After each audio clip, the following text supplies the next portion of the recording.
Hello everybody, this is Kathy from Beads, Boxes and Beyond, and today I'm going to try and do a bit of a walkthrough tutorial type thing on how I do my leather spines, my soft spines, because I do the soft spines because I like having my books open flat for ease in writing in them. Some books that have a hard spine, it's just, gives you this hard way of getting in here. So that is why I love having a soft spine. A soft spine is very simple to make, and you're really just cutting out some of the steps when you're doing a hard spine book, that's all. So this is one that I have just completed, and this one here is the one we're going to work on. This one here I happen to have. If you guys are ever going thrifting, or even in your old jewelry boxes, or you're making a journal to write stuff about your mom or grandmother or whatever, and there's a piece of jewelry, this is a great way to display it. I like to thrift little things like this, and I just think it makes a nice element on the book. So let's get started. You probably, if you're here, already know how to make a journal. So my signatures have all been sewn into a cardstock, and I reinforce the cardstock with Tyvek, so that way it is strong and the pages will not pull out. The next thing I did, you have your wings, this is the piece that you're sewing your signatures into, and I just glued them on my sides for my cover. These will be covered eventually at the very end. This is one of the last things that I do for my journals, is cover the insides. So they have been glued on. Like you can see, it looks pretty unfinished. And so the next step will be applying the leather. This piece of leather that I had a piece of leather that was a taupe color, like a tan color. And I don't do anything in that color, so the craft stores have leather dye. And I bought that and dyed the leather black. Now this is a flaw on the leather, and I'm going to keep it just because it shows, that it's got character. It's got character. But because the leather was a lighter color, when I cut it, it had a light border kind of around it. So I just took my archival ink and I inked the edges real good. I use this because it's waterproof and it won't rub off at any time. Or if it gets damp, it's not going to run. Some of the other things that I do when I make these spines is I like to run some brads down through here just to give it, like a studded effect. I'm not doing it with this one, but I have done it previously in other journals. So that was something I wanted to bring up to you. My journals, the way I kind of eyeball how much, usually my spines run about 2.5 inches wide. So when I'm measuring it, I just make sure it's got enough to wrap around, like another 1/2 inch on either side. It depends, what you're doing. When I put my Tyvek in here, I always take and make sure I have enough of the dark color on each side, because when you have this soft spine, you could look down through in there, and you can see the Tyvek if you really, really look closely. So because of having that black part, and I usually fold it, it's a fold and glued, just to make that edge a little stronger too. I do that so that way you're not seeing all of this crappy stuff. So yeah, this is a piece of paper, and I made sure there was an extension on each side so I could fold it down and it fits the size of my cover. So I've got my leather and I've inked it up. Now one of the other things I like to do is I like to add a cheesecloth, or you could do a linen, or you could just do any kind of woven material. So I have this cheesecloth that I picked up at the store, and I coffee stained it when I was doing my papers. So the next step that I do is I like to adhere my leather right onto here, okay, like this. And the tricky part is to try not to get glue all over the place. Now, you know, if I really could like iron this out so it'd be easier to work with, but yeah, I'm not going to. So let me move this book out of the way so we don't get glue on it. Let me put this one over here and let's work on this leather part. So I'm just going to take some of my glue and we're just going to run it around the edges like so. I mean, you know how to glue, right? You know how to glue. And it just needs to be enough to tack this down. It doesn't need to be overwhelming.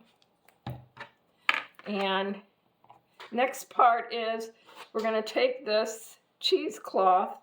I tried doubling it because it's kind of thin. And I'm just going to make sure I have enough over the edges so I can trim it later when I'm done. See, now that's not really squared up. You know what? It doesn't matter because only the edges are going to be showing. Don't worry about the perfection, right? We're making a journal. We're hand making something, so it doesn't matter if it's perfect. So we're going to do that. I think that's going to be perfect right there. Now, because I'm going to be working with this, I don't want a lot of this overhang in my way, but I am not going to trim it down real close just yet because when you are pulling the threads, it could go really, really short. I'm going to do about, let's say about, oh, that's about 1/2 inch, you know. And then you can always trim later, even after it's on the book. So this one we're going to trim down just a little bit more to work with. And this was the fold, so I'm just going to get in here and clip this fold a little bit. Because I don't want to cut it too short. And I don't know if it's going to let me do that or not.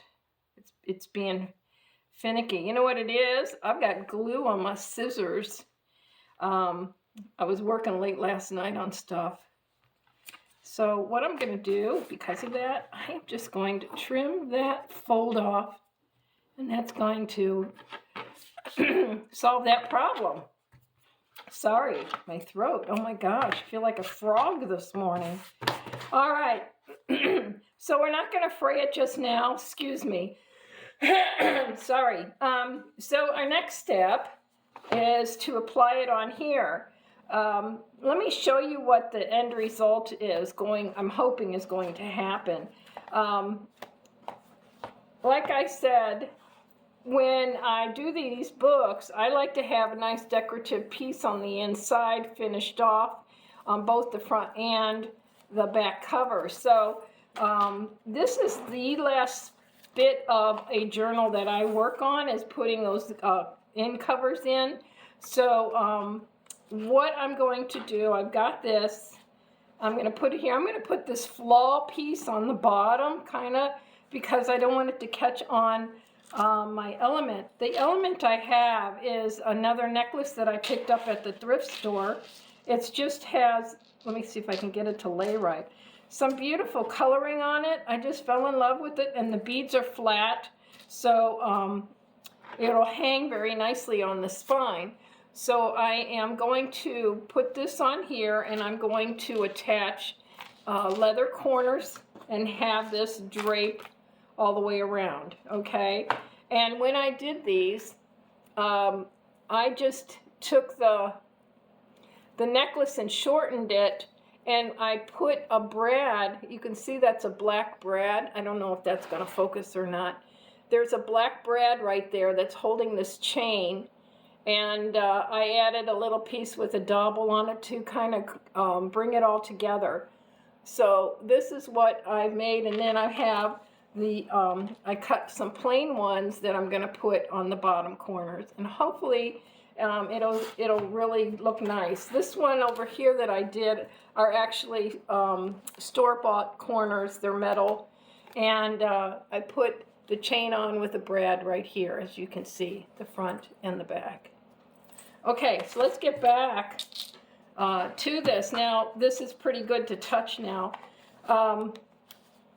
When I put this on, you want to make sure that your edge here is going to be glued down.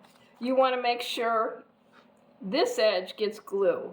So what I've told kids in my class, students, I shouldn't say kids because they're my age, I use E6000 glue to make sure it holds really well. So this is something I do. Let's do the front first. I will put this glue, and you don't want to overdo it because you know how runny it can be. But you know, this glue will kind of be rubbery until it really dries, so you can roll it off if you get any over glue on it. So I did the edge of my journal book here, and I'm going to do the edge. Let me put it down here before my glue drips. I'm going to put the glue right on the edge, and you have to, it doesn't you can't just go like that, right? Because you've got this cheesecloth on here. So I'm just going to dab it, but I'm not going to do it to the point where it's going to have overflow. I'm hoping I won't have any overflow, because then that will look really raunchy on the cheesecloth. So let me cup that so it doesn't do anything. All right. So I know I have about 1/2 inch or so, and this can be very adjustable, all right? Once you put it down, it takes a while for the glue to set. So I kind of put that in place like so. Square it up as much as I can, press it in. And when I go to the back, I'm going to see how much I have left. See, I have a good inch going over, so I can push that over a little bit more and work with it, okay? And same with this, I'm going to go, and we're going to put the glue on here and the glue right here. We're going to take care of that right now. It's easy to do this side because it's nice and smooth, but this one we have to dab a bit. And then after I put the glue on and after it sets for a while, I can go in there if I need to, even with like a toothpick, and go underneath the edge and secure it with a little bit more glue. You do not want to put any glue here. This is a zone where you need to have it open in order for the book to open and close, like I said, with the soft spine. So, oh, see, I just got some on my thumb and I got it on the cover there. But we're going to roll it off. Roll it off. See how it rolls off? That works great. I got some right there. I'm going to get rid of it. Okay. So that is how we're going to do it. Now, in the past, I have put rubber bands around it, but don't do that because then it leaves rubber band marks. It leaves little valleys. If that's the look you're wanting to achieve, then fantastic, go for it, but not me. So what I will do is I will go and I will put a piece of wax paper around the book, okay, and I will set books on top of it. And I will let it sit like that overnight. And then tomorrow I'll be able to get in there and cut this and trim it. So that's all I'm going to show you right now. But maybe I'll do another video, quick video on finishing it when I can get it dry tomorrow. But oh, that's going to look so cute, isn't it? Yeah, I like this journal.